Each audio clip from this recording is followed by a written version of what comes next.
back to HorrorVision's Trick or Treatathon. So, what is the best thing that we actually look at today? It's everywhere. Can you take a guess? Can you guess? You can't? What do you mean you can't? It's Disney. It's Disney. It's everywhere. How can you not? Disney has been everywhere for a very long time. And, of course, we did reviews. We did Hocus Pocus, and its sequel Hocus Pocus 2. And we also did Disney's The Mad Doctor. But didn't you know that there was another one that was way perfect on Halloween, but it was actually a two-parter called The Adventures of Ichabod and Mr. Toad. One of them was The Legend of Sleepy Hollow, which was released in 1949.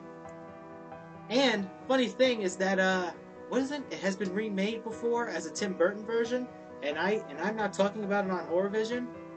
Wait until the next 2 years, people, and maybe I'll review the Tim Burton version. People gotta be patient these days. But the one thing that I found entertaining about this version was that it was beautifully animated. And I think that was what really stoked me, because this is old school Disney at its finest. Now, the narrator was voiced by Bing Crosby. No, not the other Crosby. No. Bing Crosby. He was very well known as a singer and stuff. So he was very good at narrating some of the Disney stuff, including this one, which was pretty nice. I think he had a very iconic voice in there.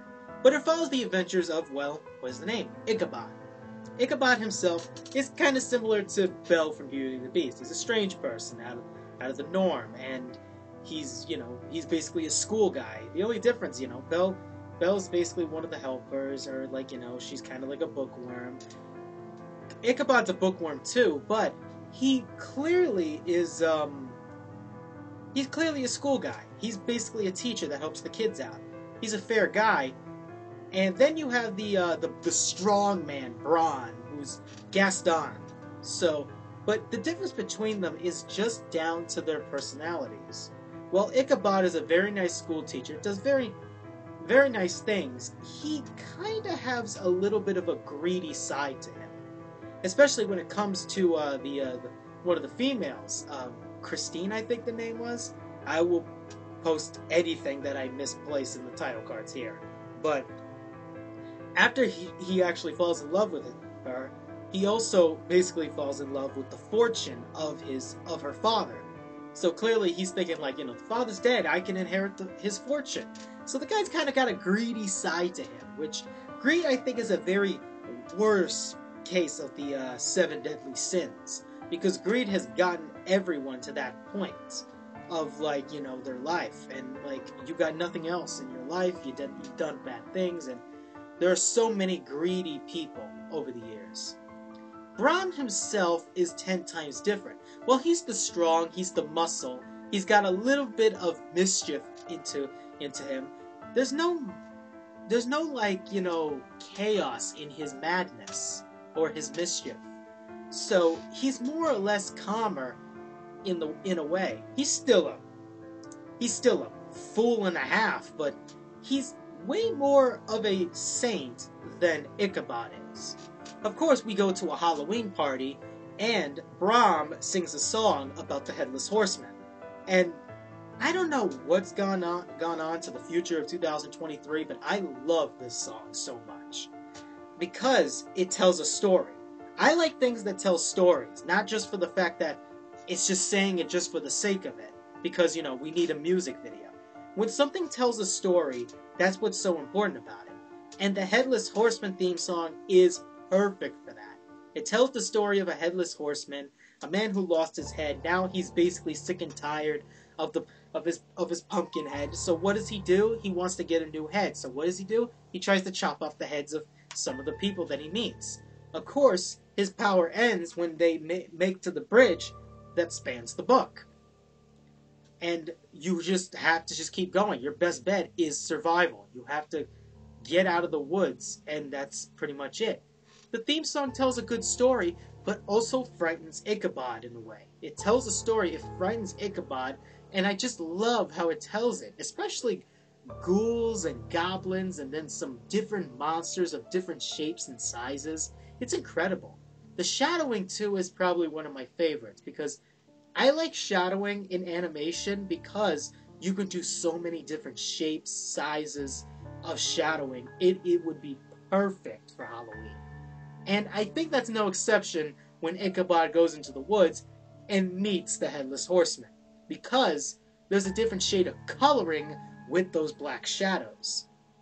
In a sense, when the Headless Horseman is near, when fear is near, pretty much, it basically goes into this danger color, like the color red that you normally see on stoplights for cars, or red anywhere, pretty much. Red signifies danger.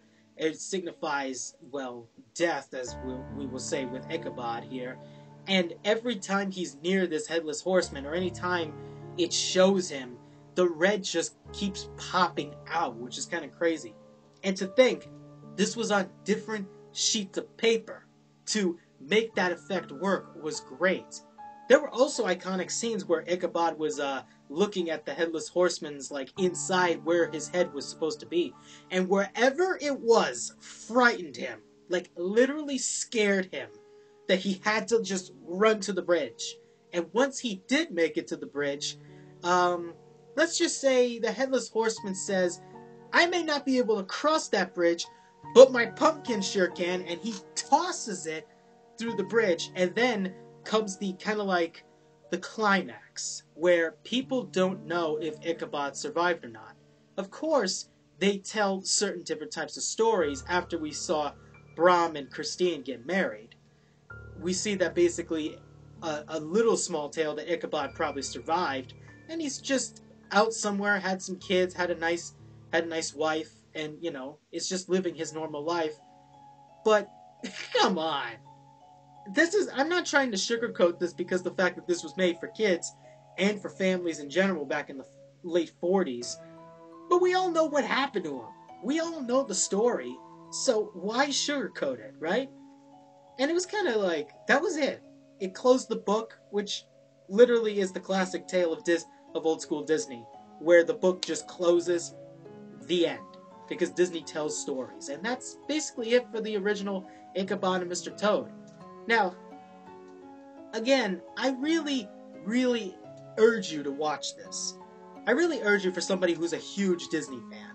Look at this, and then you'll see. I'll post a link to archive.org that actually spans a lot of Disney movies from 1929 all the way to 2012, which I think it was 2012. But it's an archive.org that I think you can look at, and it shows Disney at its finest. Now, I wouldn't recommend it if you're bored, pretty much, because despite it being very slapsticky and stuff, I don't think it'd be for many people today who haven't seen old Disney. But if you're into old Disney, this is definitely for you. This is a definite must to watch. I do kind of like the characters. Even Ichabod Crane, even his horse, like, they both like a nice chuckle, knowing that they got scared over just wildlife. And the fact that wildlife looks so out of place, like so distorted, and they create these types of ghoulish creatures, makes it a really nice touch.